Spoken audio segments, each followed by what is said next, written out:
My name is Amber Wilson, 32, and nothing prepares you for finding your daughter alone, scrubbing floors on her hands and knees. My marketing career often takes me away, but coming home early that day changed everything.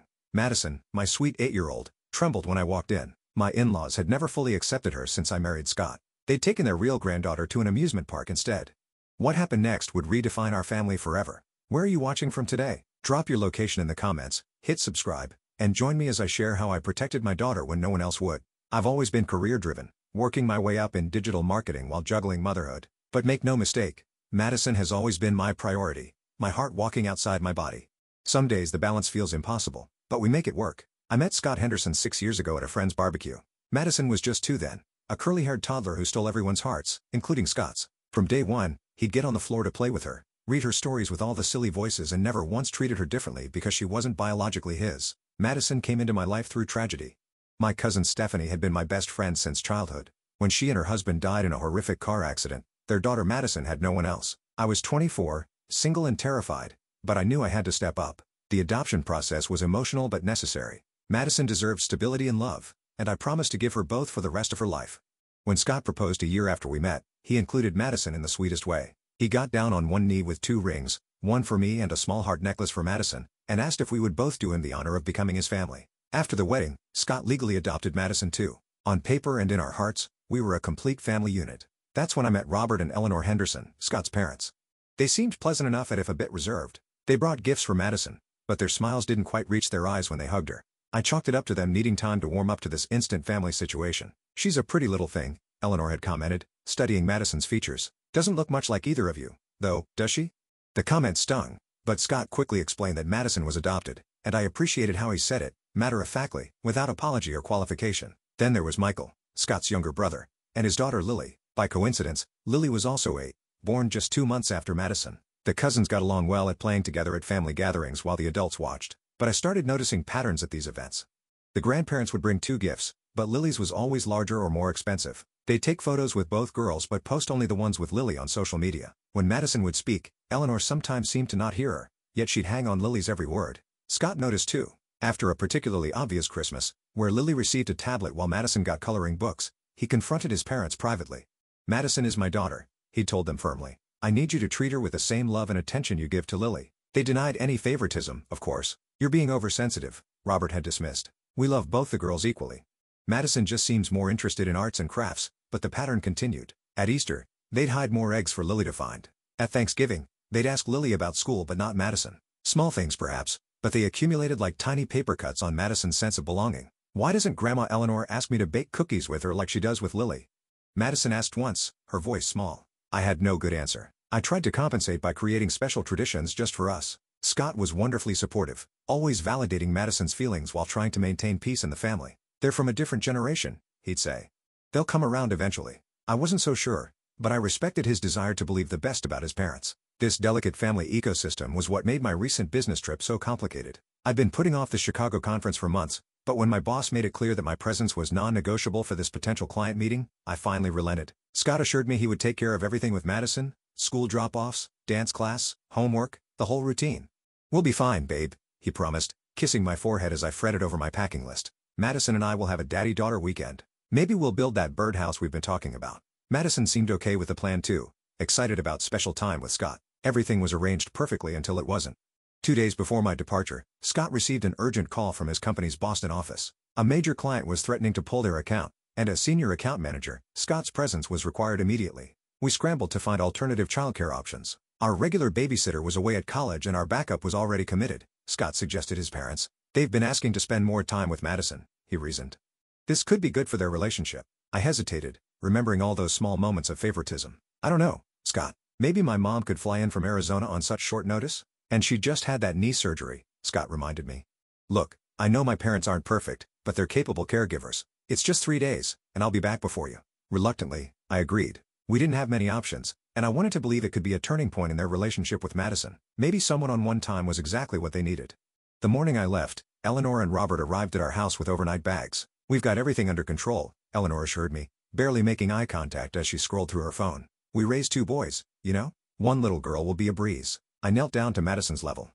"Be good for Grandma and Grandpa, okay? I'll call every night, and Daddy will be back in 3 days." Madison nodded bravely, though I could see uncertainty in her eyes. "I'll be okay, Mommy. I'll help with chores and everything." "You don't need to worry about chores, sweetie. Just be a kid and have fun," I said, hugging her tightly. "I love you more than all the stars in the sky. Love you to the moon and back," she whispered, our usual goodbye. My Chicago meetings were back-to-back, but I made time each evening to video call Madison. The night, she seemed fine, if a bit quiet. She reported that they'd spaghetti for dinner and watched a movie afterward. "Are you having fun with Grandma and Grandpa?" I asked. "It's okay," she said, shrugging. "Grandma made me pick up my toys twice. She said I was messy." I frowned slightly. Madison was actually quite tidy for an 8-year-old. "Well, remember it's their house rules while they're there.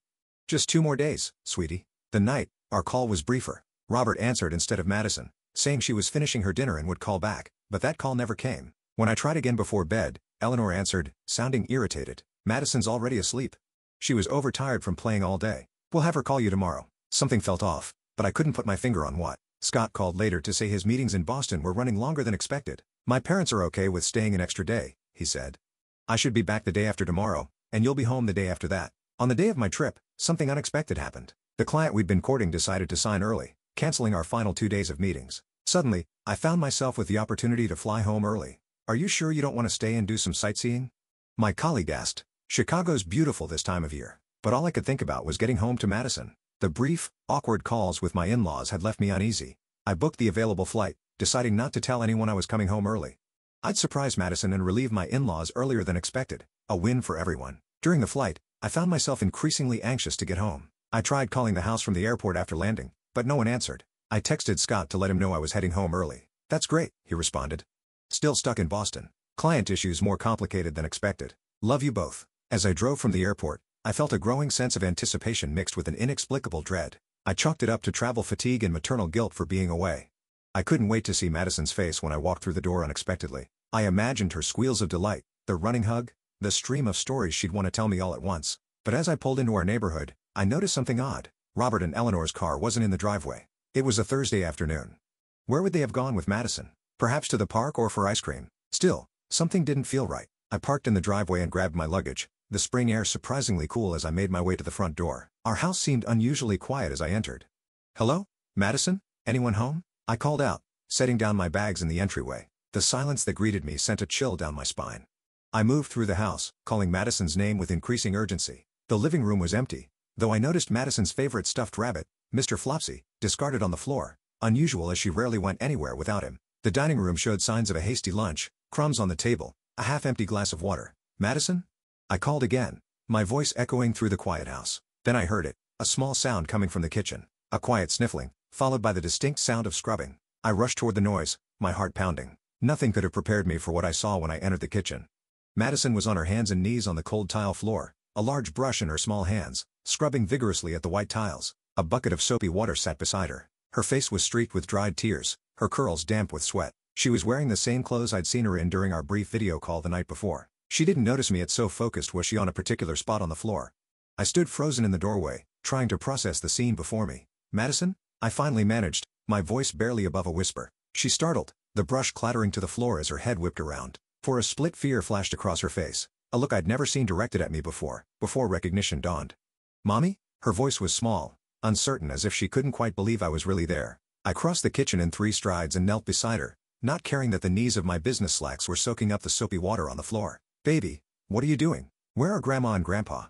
Madison's lower lip trembled as fresh tears welled in her eyes. "I'm sorry, Mommy. I spilled grape juice this morning and made a big mess. Grandma said I needed to learn responsibility, so I have to clean the whole kitchen floor before they get back." My blood ran cold. "The whole floor? Madison, where did they go?" She looked down, her small shoulders slumping. "They took Lily to Adventure World, the amusement park with the big roller coasters."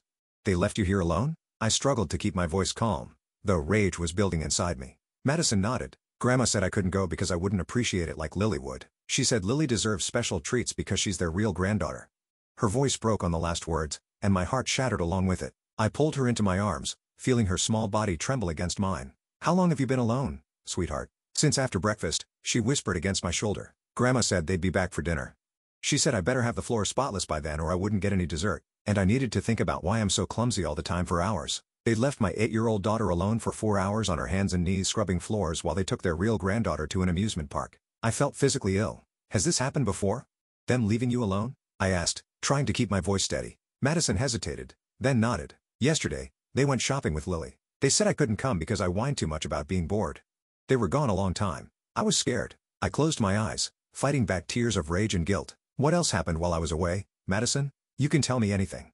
I promise I won't be mad at you. Her story spilled out in fits and starts. How Lily had been given new toys while Madison watched. How Madison had been made to help with chores, dishes, dusting, picking up, while Lily played. How Eleanor had repeatedly made comments about Madison not really being family and not having Henderson blood.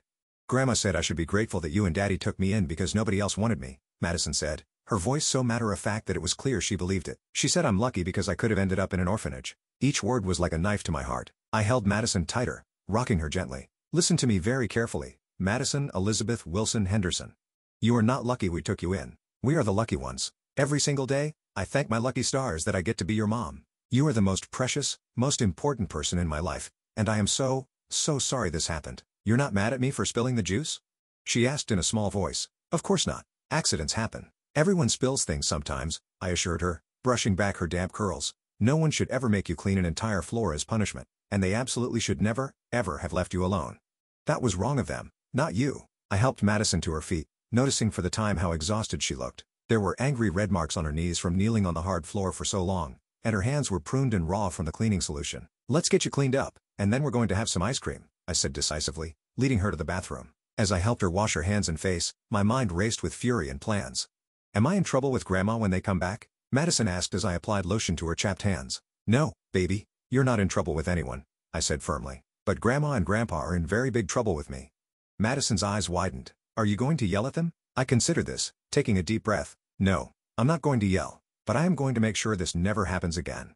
No one treats my daughter this way. No one. After getting Madison cleaned up, I took her for ice cream at her favorite shop downtown. As she happily worked her way through a rainbow sherbet cone, I studied her closely, noticing things I'd missed in my initial shock. She seemed thinner after just a few days, with dark circles under her eyes.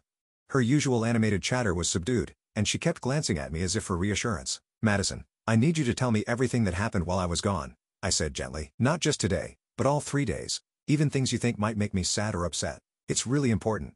Slowly, between licks of ice cream, Madison opened up. The picture that emerged was worse than I'd feared. The day had been okay, tense but manageable. By the day, the differential treatment had become blatant. Lily had been allowed to watch TV while Madison had to read quietly. When both girls had gotten excited and loud during a game, only Madison had been scolded for being out of control. Grandma said Lily knows how to act like a proper young lady because she is good breeding, Madison reported, clearly not understanding the full implication of the words. What does breeding mean, Mommy? Like dogs? I swallowed hard. It's a very old-fashioned and incorrect way of talking about families. Grandma shouldn't have said that. Then came the revelation that Madison had been made to eat different food, simpler, less favored options, while Lily got her preferred meals. When Madison had asked for the same chicken nuggets Lily had, Eleanor had told her, those are special for Lily. You can have a sandwich. The amusement park trip wasn't the outing Madison had been excluded from either. They'd taken Lily to a movie the previous afternoon, leaving Madison at home with stern instructions to think about her behavior. What behavior? I asked, keeping my voice neutral despite my rising anger. Madison shrugged. Grandma said I was disrespectful when I asked if I could have dessert like Lily did. But Lily got ice cream, and I didn't get any. Was that bad to ask? No, sweetheart, that wasn't bad at all, I assured her. By the time we finished our ice cream, I had made up my mind. This wasn't a misunderstanding or a one-time poor decision. This was a pattern of emotional abuse and neglect directed at my child, and it ended today. In the car, I tried calling Scott again, but it went straight to voicemail. I sent him a text instead. Call me ASAP. Emergency with your parents and Madison. At home, I ran Madison a bubble bath, something she loved, and let her play while I paced in the hallway, phone in hand. When Scott finally called back, his voice was tense with worry. What's wrong? Is Madison okay? I stepped into our bedroom and closed the door before letting everything spill out. Finding Madison alone, the scrubbing, the amusement park, all of it. Scott's initial disbelief quickly gave way to horror, then rage. They left her alone? For hours, his voice rose with each word. And, they said those things to her? About not being real family? Yes, I confirmed, keeping my voice low so Madison wouldn't hear. Scott, this is beyond favoritism. This is emotional abuse. And leaving an 8-year-old alone for hours is neglect, possibly even criminal. There was a long silence on the other end of the line. Then, I'm coming home. I'll get the next flight out. What about your client? Screw the client, Scott said with a vehemence I rarely heard from him. My daughter comes always. The word daughter, not stepdaughter or your daughter but simply daughter, warmed something in my chest, even amid the anger and pain. Scott, I said carefully, we need to decide how to handle this before they come back. They'll be here for dinner, and I'm not letting them just walk in like nothing happened. I want them out of our house, Scott said immediately. And I don't want them alone with Madison ever again. I agree, I said, relieved we were on the same page. But we need to be strategic. I don't want to cause a scene in front of Madison or Lily. The girls shouldn't witness an adult confrontation. We discussed options and finally settled on a plan. Scott would try to get home as soon as possible, but in the meantime, I would deal with his parents calmly but firmly. They would be told to pack their things and leave, either to a hotel or back home. We would make it clear that their unsupervised access to Madison was permanently revoked. They're going to fight this, Scott warned. They'll say we're overreacting, that leaving her alone wasn't a big deal. The kids need discipline. Let them, I said, a new steel in my voice. I don't care what excuses they make. They left our daughter alone for hours after making her feel worthless. There's no coming back from that. After hanging up, I checked on Madison, who was happily playing with her bath toys, seemingly more relaxed now. I sat on the edge of the tub and helped her wash her hair, fighting back tears as I noticed a small bruise on her shoulder. How did you get this, sweetie? I asked casually. Oh, Madison said, barely glancing at it. Grandma grabbed me there when I dropped a plate yesterday. It was an accident though. I was being clumsy. I took a deep breath, reminding myself to stay calm for Madison's sake. That's not being clumsy. That's just being a normal kid. And adults should never grab children hard enough to leave marks even if they're frustrated. After her bath, I helped Madison into her favorite pajamas, though it was only late afternoon. She needed comfort now, not proper dinner attire. We cuddled on the couch watching our favorite movie, and I explained in age-appropriate terms what would happen next. Grandma and Grandpa made some very bad choices, I told her. The kind of choices that mean they can't be trusted to take care of you properly, so they won't be staying here anymore. Madison looked up at me, her eyes wide. Are they in trouble? Yes, I said honestly. Big trouble. What they did was wrong, and there are consequences for that. Will I still see Lily? She asked, her voice small. My heart ached. Despite everything, she was worried about losing her cousin. Of course you will. Lily didn't do anything wrong, and neither did you. This is about the grown-ups' behavior, not yours. As the afternoon wore on, I checked the time repeatedly. It was approaching 5:30 p.m., typically dinner time in our household. Soon, the in-laws would return with Lily, and I needed to be ready. I asked Madison to play in her room when they arrived, promising to call her down later. Are you sure you're not mad at me, Mommy? She asked as I tucked Mr. Flopsy into her arms. I have never been more sure of anything in my life, I told her, kissing her forehead. I love you more than you could ever know. As I closed Madison's door, I heard a car pull into the driveway. I squared my shoulders and went downstairs to meet them. Whatever happened next, I knew one thing with absolute certainty. No one would ever make my daughter feel unwanted in her own home again. The front door swung open with a burst of laughter. Eleanor entered holding shopping bags emblazoned with the Adventure World logo. Behind her came Robert, carrying a tired-looking Lily on his shoulders. None of them noticed me standing in the living room entryway until I cleared my throat. Eleanor jumped, clutching her chest. Amber, good heavens, you scared me. What are you doing home? Where's Madison? Robert asked, looking around as he lowered Lily to the ground. Madison is upstairs, I said, my voice steady despite the fury coursing through me. She's resting after spending 4 hours scrubbing the kitchen floor, alone, in an empty house. Eleanor's face flickered with something guilt, perhaps, or simply annoyance at being caught before settling into a defensive frown. Oh, don't be so dramatic. She made a mess and needed to clean it up. It's called teaching responsibility. Responsibility, I repeated, fighting to keep my voice level. You call leaving an 8-year-old child alone for hours while you go to an amusement park teaching responsibility? Robert stepped forward, setting down the bags he was carrying. Now, Amber, it wasn't like that. Madison was being difficult this morning, throwing a tantrum about the juice. She needed some quiet time to think about her behavior.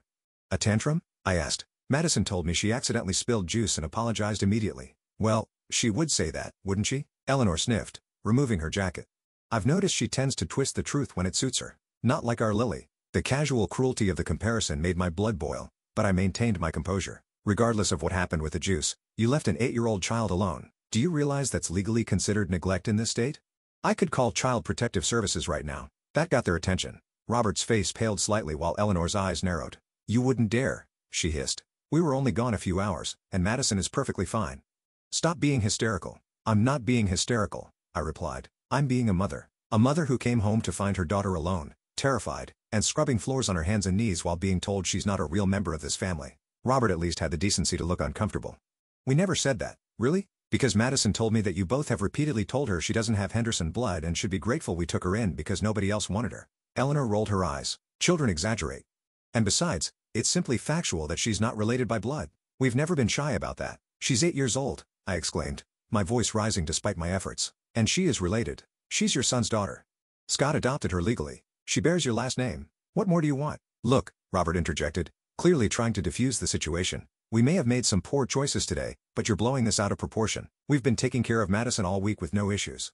No issues? I laughed incredulously. Madison told me everything. How you excluded her from outings, made her do chores while Lily played, gave Lily better food, new toys, more attention. She told me about being grabbed hard enough to leave bruises, being told she whines too much, being left alone yesterday too.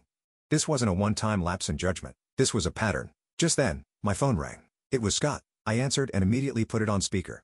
"Scott," Eleanor said, her voice suddenly honey-sweet. "Your wife is making ridiculous accusations. We've been taking wonderful care of Madison, but you know how challenging she can be. We simply had to discipline her today for misbehavior, by leaving her alone for hours." Scott's voice crackled through the speaker, tight with controlled anger. "While you took Lily to Adventure World, she needed to learn her lesson," Robert defended, "and we wanted to take Lily out for a special day. What's wrong with that?" "What's wrong," Scott said slowly, "is that you abandoned my daughter. You neglected her. You made her feel unwelcome in her own home and unwanted in her own family." "Oh, please," Eleanor scoffed. "She's being oversensitive, just like her mother." "Honestly, Scott, I don't know what you expected. Blood is thicker than water after all. It's only natural we have a special bond with Lily." The room went deadly silent. Even Eleanor seemed to realize she'd gone too far. "What did you just say?" Scott's voice was dangerously quiet. "I just meant," Eleanor began, but Scott cut her off. "I heard exactly what you meant, Mom, and it's unacceptable. Madison is my daughter. Not my stepdaughter. Not my adopted daughter. My daughter. And if you can't treat her with the same love and respect you show Lily, then you don't deserve to be in her life." Eleanor's face contorted with indignation. "How dare you speak to me that way? After everything we've done for you, we're your parents. And I'm Madison's parent," Scott replied firmly. "Which means my job is to protect her, even from you." I took over then, keeping my voice calm but resolute. "Here's what's going to happen. You're going to pack your things and leave our house tonight. You can go to a hotel or drive back home, I don't care which. But you're not staying here and you will not have unsupervised access to Madison again. This is absurd." Eleanor sputtered. "Robert, say something." Robert looked torn, his gaze moving between his wife and the phone. "Son, I think we all need to calm down and discuss this rationally. We made a mistake today, but surely cutting us off from our granddaughter is an overreaction." "It's not just today," I said. "It's every comment, every comparison, every time you've made Madison feel less than. It's the fact that she genuinely believes she deserves to be treated worse than Lily because she's not a real Henderson. And it stops now," Scott added through the phone. "I'm getting on a flight in an hour.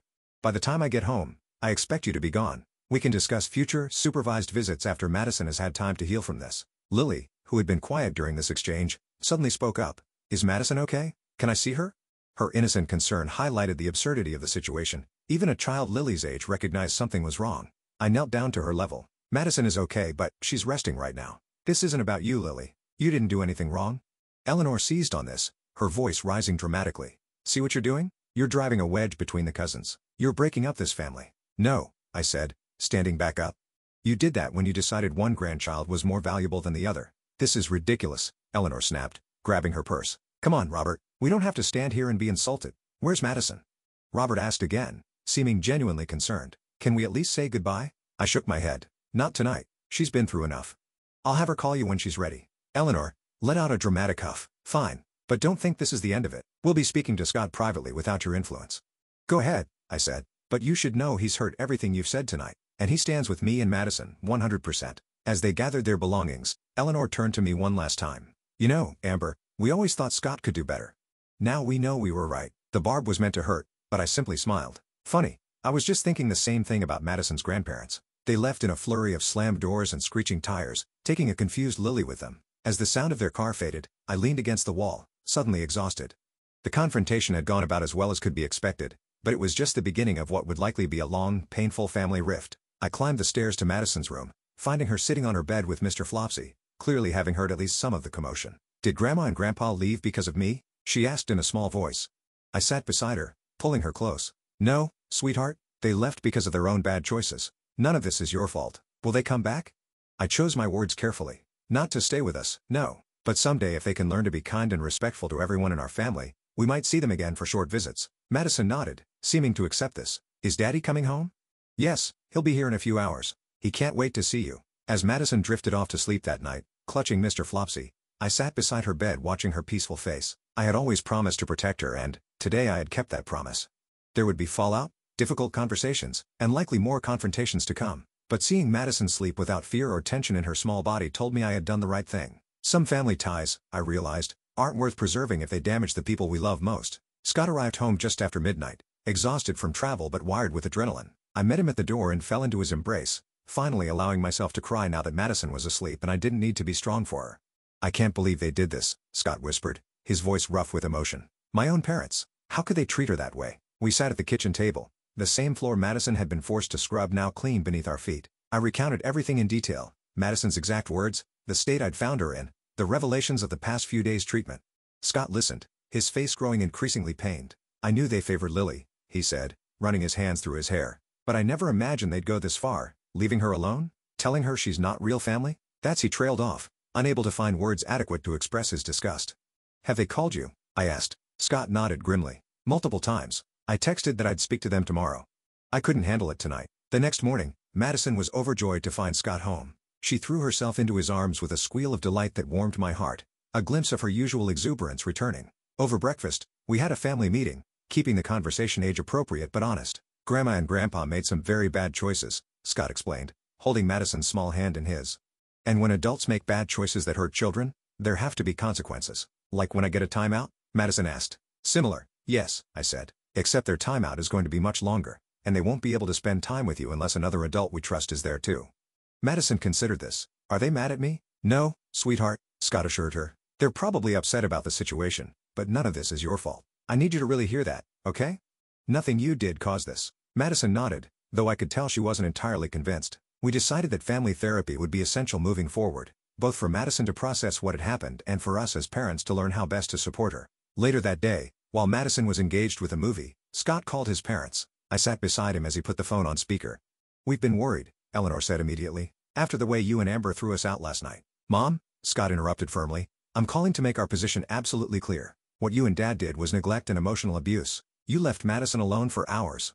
You consistently treated her as less than Lily. You made her feel unwanted in her own family. That is unacceptable and will not happen again. Scott, you're blowing this out of proportion, Robert interjected. Yes, we made a mistake leaving her alone.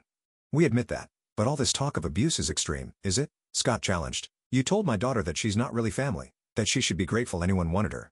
Do you have any idea what that does to a child? We were just being honest, Eleanor defended. She's old enough to understand the difference between biological and adopted family. There is no difference, Scott exploded, his careful control finally slipping. Not in love, not in commitment, not in how she should be treated. Madison is my daughter in every way that matters. The conversation deteriorated from there, with Eleanor and Robert minimizing their actions, deflecting blame, and ultimately threatening to involve the extended family if we insisted on overreacting. Scott ended the call by reiterating our position. No unsupervised contact with Madison, and any future visits would be brief and monitored. True to their word, Eleanor and Robert rallied the family troops. Scott's aunts, uncles, and cousins began calling, most taking the in-laws' watered-down version of events at face value. They just wanted to give Lily a special day, one aunt insisted. Madison was being difficult, claimed an uncle who'd never even met her. The pressure was intense, but we stood firm. A few family members, notably Scott's brother Michael, seemed skeptical of the narrative being spun. Michael called a week after the incident. Lily's been upset, he said. She keeps asking about Madison and why everyone's fighting. What really happened, Scott? Scott told him everything, unvarnished. There was a long silence when he finished. Jesus, Michael finally breathed. Mom left her alone for hours? And said those things about her not being real family? Yes, Scott confirmed. And there's more we haven't even told you. Another pause. I believe you, Michael said finally. Lily mentioned something about Madison having to clean while she got to play. I didn't think much of it at the time, but God, I'm sorry. Is Madison okay? That conversation marked a turning point. Michael became an unexpected ally, standing up to his parents and correcting the false narrative being spread through the family. He even arranged for Lily and Madison to have video calls, maintaining their cousin bond despite the adult conflict. Meanwhile, we focused on Madison's healing. The family therapist we found specialized in adoption and blended families, Dr. Lorraine Carter, was warm but direct, creating a safe space for Madison to express feelings she'd been bottling up. Madison, how did you feel when Grandma said you weren't real family? Dr. Carter asked during one session. Madison clutched Mr. Flopsy tighter. Sad. And scared, like maybe Daddy would stop loving me too someday. Scott's eyes filled with tears. Never, he whispered fiercely. Never in a million years. Over the weeks that followed, we learned that the incident we'd discovered was merely the most extreme example of a pattern of differential treatment that had been going on for years. Madison had internalized so much, believing she deserved less because she wasn't really a Henderson. Children are remarkably adaptive, Dr. Carter explained to us in a parents-only session. When they're treated differently, they often assume it's because of something they've done or something inherently wrong with them, rather than recognizing it as unfair treatment by adults who should know better. The family gathering after the incident was Madison's school spring concert. We knew the in-laws would attend, as Lily was also performing. We prepared Madison carefully, assuring her we would be by her side the entire time. What if Grandma tries to talk to me alone? She asked anxiously as we dressed for the event. That won't happen, I promised. Dad or I will be with you every minute. And if anyone says anything that makes you uncomfortable, you tell us immediately. The tension in the elementary school auditorium was palpable when we arrived. Eleanor and Robert stood with Michael and his wife, Lily between them in her concert outfit.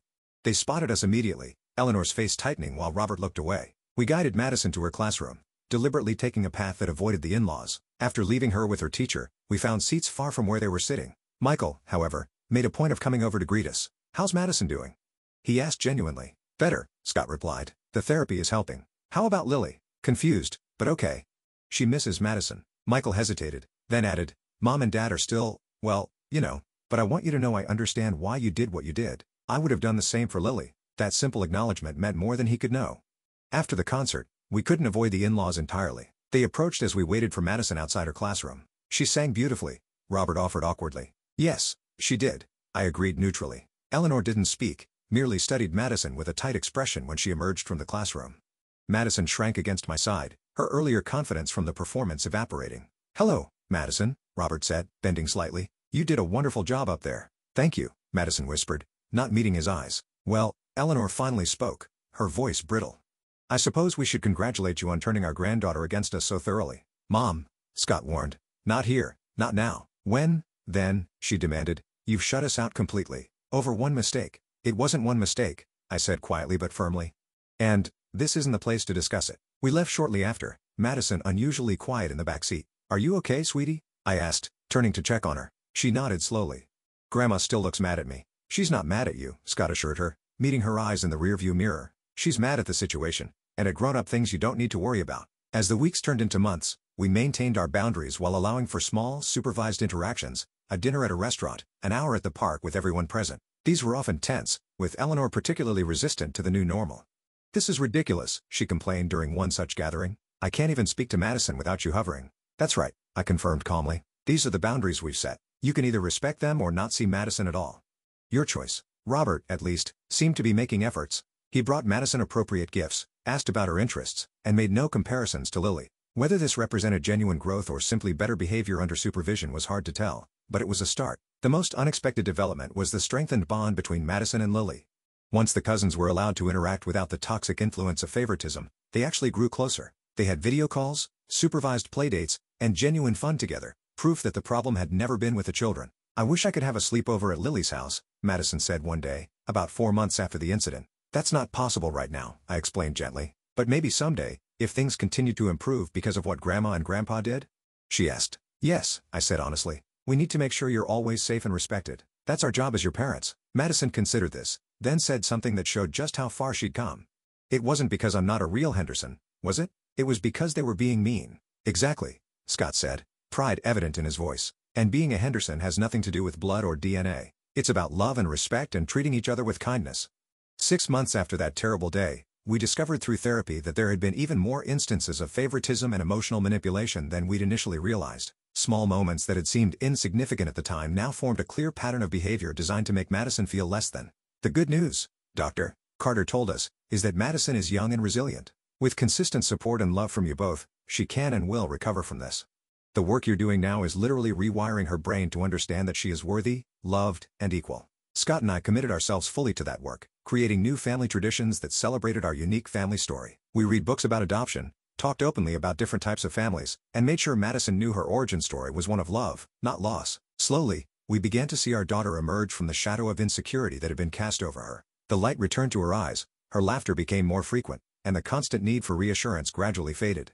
She was healing, and so were we. 6 months after that fateful day, our family had settled into a new normal. Madison was flourishing in therapy. Scott and I had strengthened our united front as parents, and the relationship with his parents had evolved into something cautiously manageable, if not entirely repaired. The most significant breakthrough came, unexpectedly, during a supervised lunch at a neutral restaurant. Madison had gone to the restroom with me, and Scott had stepped away to take a work call, leaving Robert and Eleanor briefly alone with their thoughts.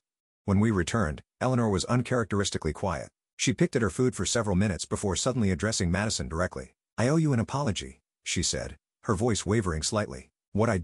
What we did, was wrong. Very wrong. I should never have left you alone, and I should never have said those hurtful things about you not being family." Madison stared at her grandmother, clearly surprised by this sudden contrition. "It's okay," she offered automatically, the response of a child trained to smooth over adult emotions. "No, it's not okay," Robert interjected gently. "Your grandmother is right. We treated you unfairly, and there's no excuse for that. We're very sorry, Madison." I watched my daughter carefully, ready to intervene if needed, but she seemed to be processing their words thoughtfully. "Why did you do it?" she asked finally, the simple, direct question that only a child would have the courage to ask. Eleanor looked stricken, exchanging a glance with Robert before answering. I think I was holding on to old-fashioned ideas about what makes a family. I was wrong. Being family isn't about blood. It's about love. And your daddy loves you very much, which means you are every bit a Henderson as Lily or anyone else." It wasn't a perfect apology. It didn't address the favoritism or the emotional abuse, but it was a start, and I could see from Madison's face that it meant something to her. "Does this mean we can be friends now?" Madison asked cautiously. Eleanor's eyes filled with tears. "I would like that very much." That conversation marked a turning point, though the road ahead remained long and complicated. Eleanor began individual therapy at Dr. Carter's recommendation, working through her own deeply ingrained beliefs about family and bloodlines. Robert, who had always been more passive in the dynamic, became more actively engaged in building a relationship with Madison based on her actual personality and interests, not comparisons to Lily. The cousins' relationship continued to blossom, free from the toxic favoritism that had previously tainted it. Lily, now understanding more about what had happened, became surprisingly protective of Madison. "Grandma, you have to ask Madison what she wants too. Not just me," she'd say when Eleanor slipped into old patterns. The accountability from her beloved biological granddaughter often seemed to impact Eleanor more profoundly than anything Scott or I could say. Scott's relationship with his parents had been fundamentally altered. The blind trust was gone, replaced by cautious vigilance. But as they demonstrated consistent effort to change, he gradually allowed himself to hope for real reconciliation. "I never thought I'd have to parent my own parents," he confessed to me one night. "But that's essentially what we're doing, teaching them how to behave appropriately with our child." "You're breaking a cycle," I pointed out. "Think about it. Your parents probably learned these attitudes from their parents. By standing firm now, you're ensuring Madison won't carry these harmful beliefs forward." The extended family, which had initially rallied around Eleanor and Robert, gradually came to understand the gravity of what had occurred. Michael and his wife became our strongest allies, often serving as bridges between the two sides of the family divide. "Mom admitted to me that she doesn't know why she treated Madison that way," Michael told Scott during a brother's lunch. "She said she never consciously decided to favor Lily, but she just did. I think she's genuinely trying to understand it now." Madison's healing was our primary focus throughout this period. The emotional wounds inflicted by years of subtle and not-so-subtle discrimination ran deep, but children are remarkably resilient when given the right support. "I used to think there was something wrong with me," Madison confided during a family therapy session. "Like, I wasn't good enough to be a real Henderson. But now I know that's not true. I am a real Henderson, and a real Wilson too. I have two families that love me."